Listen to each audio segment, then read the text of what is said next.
Hello friends, இன்னைக்கு வந்து ஸ்பைசியா, சிம்பிளா, ஹெல்த்தியா ஒரு பீன்ஸ் கேரட் பொரியல் எப்படி பண்றதுன்னு பார்க்கலாம். இது வந்து ரொம்ப சிம்பிள். இது வந்து சப்பாத்தி இல்ல ரைஸ் கூட மிக்ஸ் பண்ணி சாப்பிட்டீங்க, இல்ல கீரை கடையில் சாம்பாருக்குலாம் ஒரு சைட் டிஷ்ஷா ரொம்ப டேஸ்டா இருக்கும். கிட்ஸ்க்கு வந்து இது லஞ்ச் பாக்ஸ்ல வந்து ரைஸ்ல மிக்ஸ் பண்ணி கொடுத்தீங்கன்னா ரொம்ப விரும்பி சாப்பிடுவாங்க. அண்ட் இது ரொம்ப இன்கிரீடியன்ஸும் தேவைப்படாது. இது எப்படி பண்றதுன்னு பார்க்கலாம் வாங்க. தேவையான பொருள் என்னென்னு பார்த்துடலாம். நான் வந்து ஒரு 1/4 கிலோ பீன்ஸ், அதுல பாதி கேரட் வந்து நான் எடுத்து கட் பண்ணி வச்சிருக்கேன். பீன்ஸ் கொஞ்சம் அதிகமா போட்டிருக்கேன் கேரட்டை விட, இல்லைன்னா வந்து பொரியல் வந்து ரொம்ப இனிப்பாயிரும். தாளிக்கிறதுக்கு வந்து ஒரு மீடியம் சைஸ் வெங்காயம் பொடிசா கட் பண்ணி வச்சிருக்கேன்.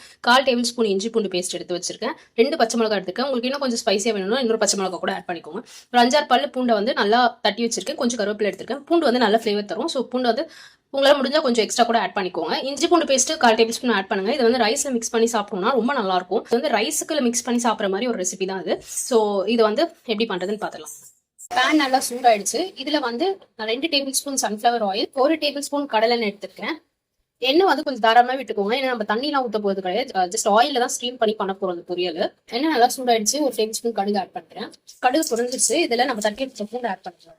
இதில் வந்து கட் பண்ணி வச்சிருக்க வெங்காயம், பச்சை மிளகாய், இஞ்சி பூண்டு பேஸ்ட் ஆட் பண்ணிக்கிறேன். கருவேப்பிலை இது நல்லா வதங்கட்டும். ஒரு கோல்டன் ப்ரௌன் ஷேட் வரட்டும். பாருங்க, வெங்காயம் பூண்டு எல்லாம் நல்லா வதங்கி வந்துருச்சு. இந்த ஸ்டேஜ்ல நம்ம கட் பண்ணி வச்சிருக்கிற கேரட்டும் பீன்ஸும் ஆட் பண்ணிக்கலாம்.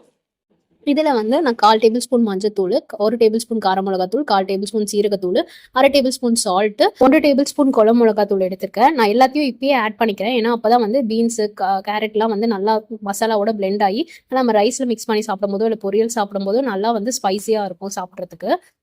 பொரியல்ல வந்து நம்ம தண்ணிலாம் எதுவும் ஊற்ற போகிறது கிடையாது. நான் முன்னாடியே சொன்ன மாதிரி ஆயிலே இது ஸ்ட்ரீம் பண்ணி தான் இந்த பீன்ஸ் கேரட்லாம் குக் பண்ண போகிறோம். நல்லா கலந்து விட்டுட்டு இன்னொரு 5 to 10 மினிட்ஸ் வந்து இருக்கிறதுலே லோ ஃப்ளேமில் வச்சு க்ளோஸ் பண்ணி வச்சு நல்லா அந்த பீன்ஸ் கேரட்லாம் குக் ஆகி மிளகாத்தூளோட பச்சை வாசனைலாம் போகிற வரைக்கும் குக் பண்ணிக்கலாம். பாருங்க, ஒரு 5 மினிட்ஸ் ஆயிடுச்சு. பீன்ஸ் கேரட் நல்லா தண்ணி விட்டுருக்கு. ஸோ இந்த தண்ணியை வச்சு நம்ம குக் பண்ணிக்கலாம். இதை வந்து நல்லா க்ளோஸ் பண்ணி வச்சு இந்த பீன்ஸ் கேரட் குக் ஆகிற வரைக்கும் க்ளோஸ் பண்ணிருக்கோம். இன்னொரு 10 மினிட்ஸ் வந்து லோ ஃப்ளேமில் வச்சு குக் பண்ணுங்க. இது வந்து அடிக்கடிக்கு நடுவில் மட்டும் கிண்டி விட்டுருங்க. 10 மினிட்ஸ் ஆயிடுச்சு. ஓப்பன் பண்ணி பார்த்துக்கலாம். ஸோ லைட்டாக அடி பிடிக்கிற மாதிரி இருந்தால் உங்களுக்கு லைட்டாக வந்து தண்ணி மட்டும் தெளிச்சு விட்டுக்கோங்க. பீன்ஸ் கேரட்லாம் ஓரளவு குக் ஆகி வந்துருச்சு. இன்னொரு 5 மினிட்ஸ் வந்து லோ ஃப்ளேமில் வச்சு நல்லா கலரி விட்டுட்டு க்ளோஸ் பண்ணி வச்சு குக் பண்ணிக்கலாம். வேணும்னா இந்த ஸ்டேஜில் தேங்காய் துருவி மேலே ஆட் பண்ணிங்கன்னா நல்லாயிருக்கும். பட் நான் இன்னைக்கு ஆட் பண்ணலை. ஏன்னா நான் ரொம்ப சிம்பிளாக எப்படி ஒரு பீன்ஸ் கேரட் பொரியல் பண்ணுறதுன்னு தான் காட்டியிருக்கேன். தேங்காய் வேணும்னா இந்த ஸ்டேஜில் ஆட் பண்ணிக்கோங்க. 5 மினிட்ஸ் ஆயிடுச்சு. ஓப்பன் பண்ணி பார்த்துடலாம். நல்லா பீன்ஸ் கேரட்லாம் நல்லா குக் ஆகி வந்துருச்சு. ஸோ இதை ஆஃப் பண்ணிடலாம்.